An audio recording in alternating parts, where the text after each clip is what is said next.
Welcome, everyone, to the Energy Advisors Podcast. I'm your host, Rex, that energy guy. Glad to have you with us wherever you're listening or watching with us today. Today's episode is a quick update what's going on in EV battery manufacturing. It's a big impact, lots of growth, and some driving forces. So we'll look at that. Before we get started today, we want to thank our sponsors in the podcast. Without our sponsors, we can't get this done. So I first want to recognize TaxHive. These guys are amazing. Look, when you look at renewables, one of the financial pillars is what can you take advantage with your tax credits. And when it comes to getting the correct advice, there's only one source that I talk about, and that's our friends and partners at TaxHive. They have an amazing group of talented professionals that will help you maximize your qualifications. Now, these folks don't make crazy claims. They just help you get what you are entitled to. So from solar to micro wind turbines, heat pumps, etc., they know how to help you get the ITC and any other rebates and incentives you may be eligible for. Our other partner in the show that we love to feature is Smart Energy Centers. These are growing throughout the United States, and you're going to see these all over.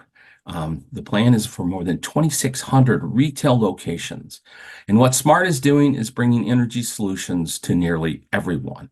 Located in the fronts of Walmart stores, the Smart Energy Centers will allow you to come in, browse, get the information. One of the cool things I love about what they do at Smart is they're all licensed professionals. So you're not going to get people who are going to give you a bunch of BS. They're going to give you the straight facts, and they're going to help you understand what will fit right for your home or your business. So smartenergycenters.com. Thankful also to Go Green Community Initiative. These folks are doing amazing things and some great announcements coming from them soon, but they help protect the consumer from the utility companies and from bad actors in the solar industry by providing information. And they're making a big push to drive industry licensure. And last but not least, our friends at Universal Wind Kinetics. Listen, if you are not taking a look at micro wind turbines, you need to take a look. The technology has advanced. We're going through major innovation cycles, and it's important to take a look at this because you can either augment your existing renewable installations at your home, maybe solar. You can start off with these, and they're very affordable, very high effective energy generation technology. All right, so let's talk about some industry updates today. A lot of things going on. I want to give you some amazing statistics, okay? We're going to talk about battery growth and what's driving this battery manufacturing growth. Boy, I can't talk today. So if you look at the statistics, back in 2019, so less than 5 years ago, there were only 2 manufacturing facilities in the United States that were making EV batteries. All right, so not a very big footprint.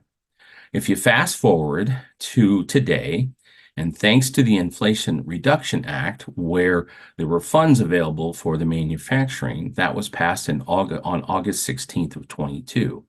There are now 34 manufacturing facilities located in the United States that are either operational or already in planning stages. So they're working, and there are another 100 announced. Okay, so why the growth? It's important to understand this. Number one, let's look at the big picture and statistics. In the United States, if you look at the total fleet of vehicles, only 1.6% of the total fleet population of vehicles in the United States are electric vehicles. Okay, tiny, tiny number. However, if you look at new car sales, up to date, we're talking about the summer of 2024, it's 6.8% or right around 7%. Depends on whose research you want to read and follow. But let's make the numbers easy and say 7%. Now, if we were going to continue to grow at that 7% of the market share, it's going to take like 25 plus years to replace that fossil fuel and gas and diesel powered fleet. So that's a big, big number to address. So a couple things have been driving this. Number one, tax credits. And we mentioned our friends at TaxHive. In the United States, a lot of the federal and then state and some of the rebates are driven by the percentage of the vehicle that's manufactured in the United States. So there's a big push to be able to deliver more and more batteries so these vehicles are assembled here and they can qualify for the tax credit. Now, I don't have time to go into every single model and what percentages they are, and based on states, because there are different programs, and then even some incentives from your local utility company. But the fact of the matter is, the more battery manufacturers here in the United States, the higher the tax credits you are available to the consumer. And then also, too, a big driver here that I'm happy about is we are gaining more independence in the supply chain. In the Tesla and BYD are the biggest auto manufacturers in the world for electric vehicles. You see more and more of the auto manufacturers jumping on to deliver electric options or hybrid options, and actually hybrid options are the fastest growing.